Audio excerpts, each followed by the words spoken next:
Hello everyone, 30 days of vocabulary, day 13. So, இன்னைக்கு நம்ம பார்க்க போற 3 basic and advanced English words.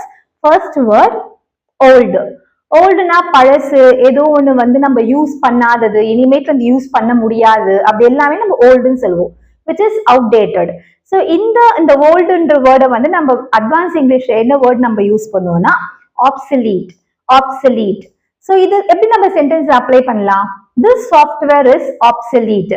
இந்த சாஃப்ட்வேர் வந்து ரொம்ப அவுடேட்டட் ஆயிடுச்சு, ரொம்ப பழசாயிடுச்சு, இதை நம்ம இனிமேட்ல இருந்து யூஸ் பண்ண முடியாதுன்னு சொல்றதுக்கு நம்ம இந்த வேர்டை யூஸ் பண்ணலாம். Old, obsolete. Second word new. நியூனா புதுசா இருக்கிறது. அதை நம்ம எப்படி வந்து அட்வான்ஸ் இங்கிலீஷ்ல யூஸ் பண்ணலாம்னா நாவல், நாவல். ஸோ இதை எப்படி இந்த சென்டென்ஸ் அப்ளை பண்ணலாம்? She proposed a novel idea. அவ ஒரு புதுசான ஒரு ஐடியாவை வந்து சொன்னா அப்படின்னு சொல்றதுக்கு நியூனா நாவல்ன்ற வேர்டை நம்ம யூஸ் பண்ணலாம் அட்வான்ஸ் இங்கிலீஷ்ல. Third word common. காமன்னா நம்ம என்ன சொல்லுவோம்? பொதுவான ஒரு விஷயம். ஸோ இதை வந்து நம்ம அட்வான்ஸ் இங்கிலீஷ்ல எப்படி யூஸ் பண்ணலாம்? யூபிக்விட்டஸ், யூபிக்விட்டஸ். ஸோ இதை நம்ம எப்படி சென்டென்ஸ் அப்ளை பண்ணலாம்? Mobile phones are ubiquitous now. So இப்போ வந்து மொபைல் போன்ஸ் வந்து காமனா எல்லா இடத்துலயுமே வந்து இருக்கு அப்படின்னு சொல்றதுக்கு தான் நம்ம வந்து யூபிக்விட்டஸ் என்ற வேர்டை யூஸ் பண்ணுவோம்.